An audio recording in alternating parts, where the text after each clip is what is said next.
नमस्कार दोस्तों, स्वागत करता हूं मैं आप सभी का एकाक्ष ट्यूटोरियल्स पर। मेरा नाम है गौरव पाराशरी। फ्रेंड्स, आज एक बार फिर से मैं आपके लिए सामान्य अध्ययन के अंतर्गत महत्वपूर्ण प्रश्नों की सीरीज़ का भाग 3 पार्ट 3 लेकर आया हूं, जो कि आने वाली परीक्षाओं, विशेषतः यूपीपीएससी द्वारा आयोजित आरओ 2016 की परीक्षा होने जा रही है, या उसके बाद यूपीपीसीएस 2020 का प्रीलिम्स होने जा रहा है, उसके लिए महत्वपूर्ण है। तो चलिए बिना देर के हुए वीडियो शुरू करते हैं। यदि आपको वीडियो पसंद आए तो आपसे रिक्वेस्ट है कि प्लीज़ शेयर और सब्सक्राइब जरूर कीजिएगा और बेल आइकन को प्रेस करना ना भूलें। क्वेश्चन नंबर 1 है हमारा, संघ शक्ति के अध्यक्ष कौन थे? तो इस समिति के अध्यक्ष थे पंडित जवाहरलाल नेहरू। क्वेश्चन नंबर 2 है, सुमेलित कीजिए। इसमें एक तरफ अनुच्छेद दिए हुए हैं, दूसरी तरफ उन अनुच्छेद में भारतीय संविधान के अंतर्गत इन अनुच्छेद में जो वर्णित है वो दिए हुए पॉइंट। तो हमें सुमेलित करना है कि किस अनुच्छेद से किस पॉइंट का मिलान सही होगा। 1 2 3 4 और अनुच्छेद 4 पॉइंट में है ए बी सी डी। तो देखिए, इसमें जो ए है अनुच्छेद 29, ये पॉइंट 4 से संबंधित है, अल्पसंख्यक वर्गों के हितों का संरक्षण, ये वर्णित है इसमें। अनुच्छेद 30 के भाग 1 में पहला पॉइंट वर्णित है सभी अल्पसंख्यकों को अपनी पसंद की शैक्षिक संस्थाएं स्थापित करने का अधिकार और उनको संचालित करने का भी अधिकार है। फिर अनुच्छेद 25 है, ये धर्म की स्वतंत्रता का अधिकार है। फिर अनुच्छेद 20 है, अनुच्छेद 20 के अंतर्गत पॉइंट 3 आता है। इसमें वर्णित है कि अपराधों के लिए दोष सिद्धि के संबंध में संरक्षण, ये दिया हुआ है अनुच्छेद 20 के अंतर्गत। तो आपको इसका ध्यान रखना है कि इंडियन पॉलिटी में जितने भी अनुच्छेद हैं, जितने भी भाग हैं, ये आपको अच्छी तरह से रटे होने चाहिए। नीति निर्देशक तत्व, मूल अधिकार कौन से अनुच्छेद में आते हैं, मौलिक कर्तव्य किस में आते हैं, ये सभी हमें अच्छी तरह से रटे हुए होने चाहिए। ठीक है, तो इसका ऑप्शन होगा, इसमें जो सही आंसर होगा वो होगा ए का 4, बी का 1, सी का 2, डी का 3।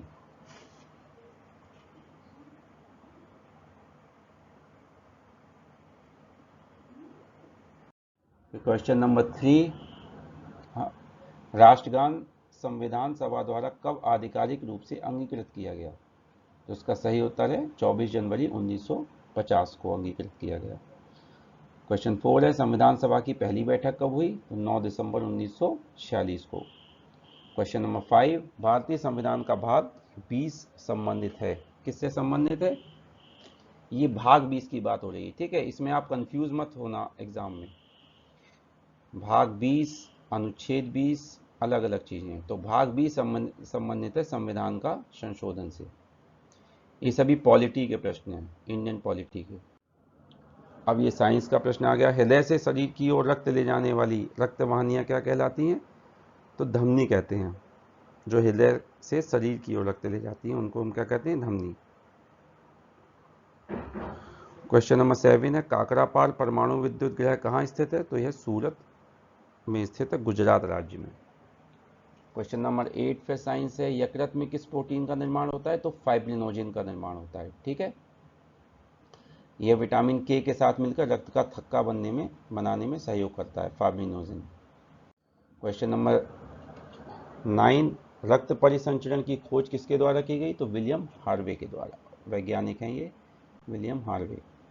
क्वेश्चन नंबर 10 एंशियंट हिस्ट्री से है, फिर आश्रम व्यवस्था का सर्वप्रथम उल्लेख किस उपनिषद में मिलता है? तो छांदोग्य उपनिषद में। वैदिक काल में चावल को क्या कहा जाता था? तो ब्रीही कहा जाता था, यह भी एंशियंट हिस्ट्री का है। क्वेश्चन नंबर 12 है, चौसा का युद्ध कब हुआ तथा इसमें कौन पराजित हुआ? तो चौसा का युद्ध 1939 में लड़ा गया और इसमें हुमायूं पराजित हुआ। हुमायूं को किसने पराजित किया था? शेरशाह सूरी ने। क्वेश्चन ये भी पूछा जा सकता है, ठीक है। क्वेश्चन नंबर 13, बाबरनामा की रचना बाबर ने किस भाषा में की? तो यह बाबर की आत्मकथा है, तो बाबर ने इसकी रचना तुर्की भाषा में की थी। सही उत्तर है तुर्की। क्वेश्चन नंबर 14, कांग्रेस की स्थापना के समय भारत का वायसराय कौन था? लॉर्ड डफरिन, ठीक है, सही आंसर है लॉर्ड डफरिन। तो भारतीय अंतरिक्ष अनुसंधान संगठन की स्थापना किस वर्ष हुई? 1969 ईस्वी में। फिर क्वेश्चन नंबर 16 है, भारतीय नौसेना ने विदेशों से भारतीय नागरिकों को वापस लाने के लिए मई 2020 में कौन सा ऑपरेशन शुरू किया? ये करंट अफेयर्स का क्वेश्चन है। ऑपरेशन समुद्र सेतु शुरू किया, ये इसका सही आंसर है। क्वेश्चन नंबर 17, अंतर्राष्ट्रीय खगोलीय संघ द्वारा किस ग्रह के 20 नए उपग्रहों की खोज की गई है? तो शनि, सैटर्न ग्रह के 20 नए उपग्रहों की खोज की गई है। तो क्वेश्चन नंबर 18, ISFR 2019 की रिपोर्ट के अनुसार क्षेत्रफल की दृष्टि से सर्वाधिक वनावरण वाले 3 राज्य कौन से हैं? तो पहले है मध्य प्रदेश, उसके बाद अरुणाचल प्रदेश और तीसरे नंबर पर छत्तीसगढ़। क्षेत्रफल की दृष्टि से यह ध्यान रखिएगा। फिर क्वेश्चन नंबर 19, विश्व बैंक द्वारा जारी ease of doing business index 2019 में भारत को कौन सा स्थान प्राप्त हुआ है? तो 63rd, 63वां स्थान प्राप्त हुआ है। फिर क्वेश्चन नंबर 20, 100% LPG कवरेज वाला देश का पहला राज्य कौन सा बना है? तो ये बना है हिमाचल प्रदेश, ठीक है। क्वेश्चन नंबर 21, ये फिर इंडियन पॉलिटी से क्वेश्चन है, व्यक्तिगत स्वतंत्रता के लिए उच्च न्यायालय कौन सी रिट जारी कर सकता है? तो बंदी प्रत्यक्षीकरण। और किस अनुच्छेद के अंतर्गत आता है ये रिट जारी करना उच्च न्यायालय का? अनुच्छेद 226 के अंतर्गत, ठीक है। रोगी के दांतों का परीक्षण करने के लिए कौन सा दर्पण प्रयोग किया जाता है? तो ये अवतल दर्पण का प्रयोग किया जाता है। फिर जनरल साइंस का क्वेश्चन था ये। अब ये हिस्ट्री का क्वेश्चन है, पृथिव्या प्रथम वीर उपाधि कृष्ण ने ग्रहण की?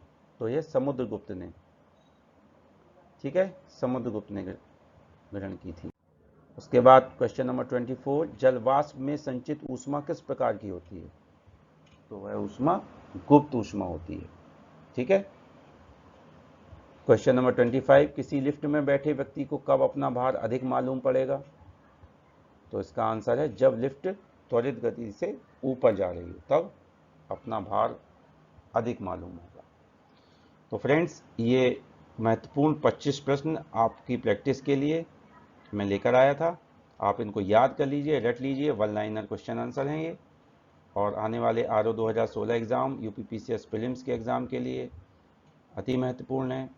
और अन्य जो एग्ज़ाम यदि आप में से जो भी अभ्यर्थी देने जा रहे हों, जहाँ पर सामान्य अध्ययन या सामान्य ज्ञान के प्रश्न आने वाले हैं उन एग्ज़ाम्स में, तो आप इन क्वेश्चंस को अच्छी तरह से याद करके तैयार कर लीजिए। तो यदि आपको कोई क्वेरी हो आपकी, तो कमेंट सेक्शन में आप दे सकते हैं, कुछ सुझाव दे सकते हैं। और फ्रेंड्स, मैं और वीडियो इस तरीके के आपके लिए लेकर आऊँ, तो प्लीज़ चैनल को, वीडियो को शेयर सब्सक्राइब ज़रूर कीजिए और बेल आइकन को प्रेस ज़रूर करें, ताकि आपको सारे नोटिफिकेशन समय से मिलते रहें। तो मिलते हैं हम अगले वीडियो में, तब तक के लिए धन्यवाद।